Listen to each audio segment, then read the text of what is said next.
Bienvenue sur le plateau podcast de Savoie News et c'est Jean-Luc Bock qui l'inaugure. Bonjour Jean-Luc. Bonjour Laurent. La montagne, ça te gagne comme d'habitude. Alors France Montagne et puis bien sûr les maires de station se posent plein de questions, j'imagine, avec cette instabilité politique. Avant de parler de la saison, qu'est-ce que tu penses de cette conjoncture et qu'est-ce qu'il en est pour nos domaines skiables ?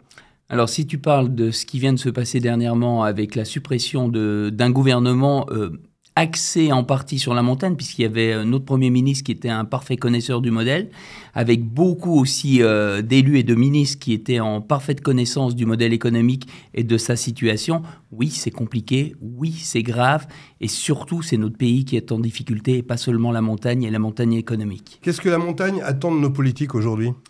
La montagne, déjà, elle attend une chose principalement, c'est d'être connue et reconnue. C'est un modèle économique, c'est une façon, on va dire, de travailler aujourd'hui. C'est notre usine à nous. Et cette usine, aujourd'hui, elle est mise en difficulté. Pourquoi elle est mise en difficulté ? Parce qu'on ne la connaît pas. Et on écoute un petit peu les sirènes, quelquefois, qui sont alarmistes. Et ces sirènes alarmistes, elles ont un effet négatif sur un modèle. Et ce modèle, on sait très bien qu'il va être bouleversé, qu'il va être changé et qu'il va devoir s'adapter. Mais on ne ferme pas quelque chose qui fonctionne encore, on adapte la situation actuelle à un fonctionnement futur. Qu'est-ce que vous attendriez du nouveau gouvernement, les uns et les autres ? Déjà d'être compris, quand on parle, quand on discute avec eux, qu'il y ait une écoute attentive et surtout qu'il y ait une connaissance du modèle aujourd'hui. La difficulté que la France va avoir, et toute la France, et notre modèle en fait partie, c'est tout simplement que dans les quelques mois, les quelques années à venir, il va falloir qu'on sache pertinemment où on va aller. Et où on va, c'est tout simplement dans le cadre du tourisme, puisque le tourisme, c'est notre activité principale, c'est notre économie qui est en jeu, et c'est surtout la survie des habitants sur un territoire qui n'est pas toujours facile à vivre. Même ce dérèglement climatique a des conséquences. On l'a vu avec les éboulements, on l'a vu avec des coulées de lave torrentielles, on l'a vu avec des précipitations abondantes et des périodes de sécheresse. Tout ça fait qu'aujourd'hui, on travaille, on vit sur nos territoires et il faut qu'on soit entendu et écouté.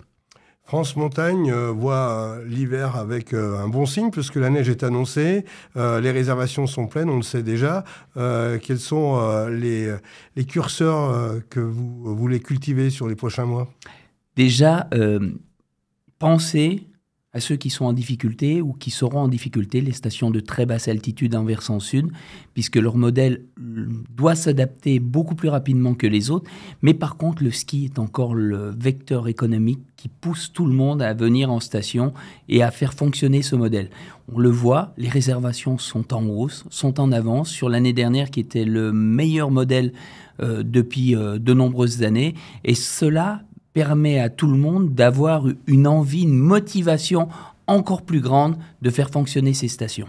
Alors ces stations, elles marchent grâce au ski, on le dit, mais pas que, on essaye de se diversifier. Est-ce que ça prend vraiment ? Est-ce que le ski ne reste pas l'atout numéro 1, quoi qu'on en dise, quoi qu'on en fasse ? En tout cas, pour le moment, c'est l'atout économique principal. Et derrière, la diversification, on n'a pas attendu que certaines personnes bienveillantes, soi-disant, pour l'économie de montagne, nous le disent. Ça fait des années, et notamment l'ANMSM, ça fait depuis 2007 qu'on travaille avec Sim Durable, qu'on travaille sur une évolution du modèle, sur un changement et sur quelque chose qui permettrait d'accompagner cette transition.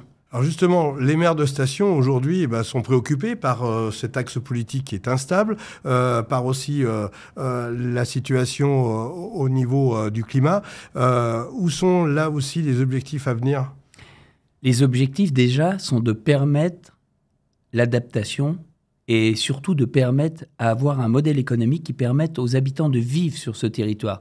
Je sais, j'insiste lourdement là-dessus, mais il faut se rappeler tout simplement qu'avant les plans neige, qu'avant le développement du ski, qu'avant le développement économique de 2% de la montagne française, on ne parle pas de toute la montagne, il n'y avait rien.